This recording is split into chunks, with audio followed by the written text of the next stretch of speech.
الفامباير رقم 7 معانا النهارده ألا وهو الجدية المفرطة.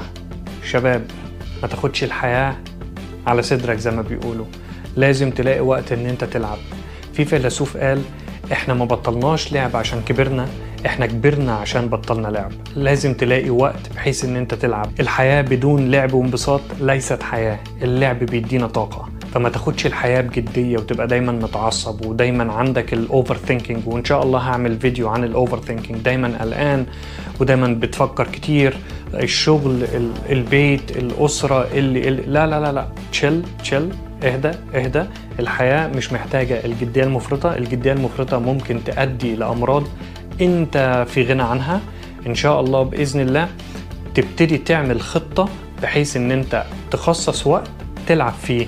عندك أولاد ما شاء الله تلعب معاهم، تكون ألعاب جماعية. مش بقولك مثلا العب على البي سي، مثلا سيب الأسرة وخدش حط الهيدفون واقعد مثلا ساعة ساعتين على الكمبيوتر وتلعب. لا، أنا مش بتكلم على اللعب ده. لعب يكون فيه engagement لمخك، فيزيكال كمان لو تلعب رياضة. كل الحاجات دي أو النشاطات دي هتديك طاقة إن أنت فعلا